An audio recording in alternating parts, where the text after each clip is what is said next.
The most confiscated items at airports in 2026 are not just weapons or water bottles. TSA is taking electronics, personal items, medical supplies, and everyday travel gear people think is completely fine. Some of these have been getting through for years. Now they're getting flagged, pulled, and thrown away in seconds. Let's start with the items costing travelers the most money in 2026. And this is where things get brutal, because most of these aren't new bans. They're things people have been flying with for years. First one, smart luggage, those suitcases with built-in chargers and tracking features. If the battery isn't removable by hand, it doesn't fly. Not in checked luggage, not in carry-on. And this is where people get stuck. You show up at the airport, they ask you to remove the battery, and suddenly you need a screwdriver. At that point, you have two options: miss your flight or leave behind a $300 suitcase. Next, power banks. Almost everyone travels with one, but in 2026, they're getting flagged constantly. And the reason is simple. It's not about size, it's about watt hours. If your power bank doesn't clearly show the watt-hour rating, TSA won't guess. No label equals no verification, and it gets taken. And most people don't even realize this until it's already in the bin. Now, Hartrucker spare lithium batteries. This is one of the most common silent confiscations. If you pack spare batteries in your checked luggage, you won't even know they were removed until you land. Because to TSA, loose batteries are a fire risk. And in 2026, there are no warnings, they just take them. Next, drones. Drones are allowed, technically, but here's what actually happens. If the battery looks oversized, unlabeled, or modified, it gets pulled. If the drone itself looks altered or unclear, it gets questioned. And if the officer isn't comfortable, it doesn't fly. That's the pattern you're going to see over and over again. And finally, vapes and e-cigarettes. This one is zero tolerance. If a vape is in your checked luggage, it will be removed. No discussion. You only realize it when you arrive. Carry on only. Powered off, secured. Anything else, and it's gone. Now here's where it gets even more frustrating, because the next items aren't expensive tech. They're everyday things people trust. These are the items that confuse people the most, because nothing about them feels risky. First, electric razors. Completely allowed, most of the time. But in 2026, older or damaged models are getting flagged. Why? Because on the scanner, it's just a dense object with a battery and wiring.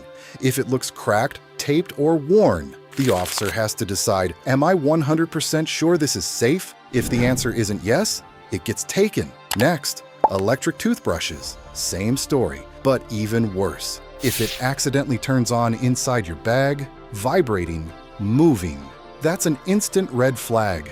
Combine that with a dense electronic shape on the scanner, and now your toothbrush looks like something else entirely. That's how something completely normal gets confiscated. Now, cordless hair tools, curling irons, straighteners. If they're battery powered, TSA looks at two things. Can it turn on accidentally? And is the battery safe? If either one is unclear, it becomes a risk. And in 2026, risk equals removal. Next, hearing aid charging cases. This one surprises a lot of people because that tiny case is actually a lithium battery. Put it in checked luggage, problem. Hide it deep in your bag, problem. The safer move, treat it like a phone. Keep it visible and in your carry-on. And finally, plasma lighters. These are often marketed as TSA friendly, but in reality, enforcement is inconsistent. At one airport, it passes. At the next, it's gone. Because again, battery plus heat equals risk. And now we move into the category that catches the most people off guard, because it's not electronics at all. These are the items people bring to make travel easier and end up losing at security. First, gel seat cushions. For you, it's back support. For TSA, it's a giant bag of liquid, way over the allowed limit, and unless you declare it as a medical item, it's getting taken. Next, weighted blankets. These trigger alarms almost every time because the scanner can't see through them properly. It just sees a dense mass, and dense equals suspicious. Now, heating pads and cooling packs. If they're gel-based, they fall right back into liquid rules. Unless they're frozen solid or declared, they're at risk. And then, powders, protein powder, supplements, drink mixes, anything over about 12 ounces gets extra screening. And if TSA can't clearly identify it, it can get thrown out.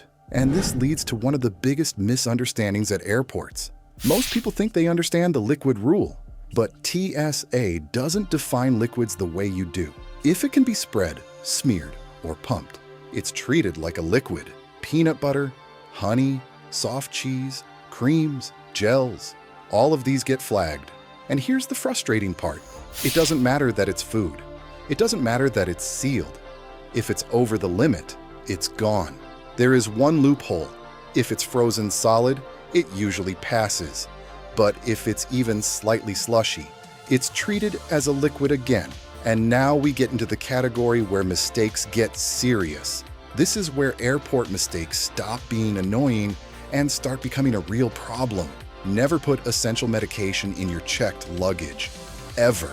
Because if that bag is delayed or lost, you're not just inconvenienced, you're in trouble. In the US, pill organizers are usually fine, but internationally, that can become a problem fast. Loose pills with no labels can look suspicious, and in some countries, that's enough to get stopped. Medical liquids are allowed, even over the normal limit, but only if you declare them. If you try to hide them in your bag, you're almost guaranteed a delay, or worse.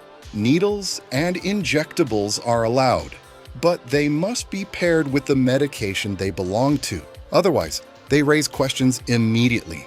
And finally, international risk. This is where things can go really wrong. Some medications that are normal in one country are restricted or banned in another. And I didn't know doesn't help at customs. That's why documentation matters. Prescriptions, doctor letters, original packaging. Without it, even legal medication can become a problem. This is what catches people off guard in 2026. It's not about what's allowed. It's about what TSA can verify instantly. If something looks unclear, risky, or unfamiliar, it's gone. What's the weirdest thing TSA has ever taken from you? Drop it in the comments. I want to hear it. And if you don't want to get caught off guard next time, hit subscribe. I break down the rules they don't explain before they cost you.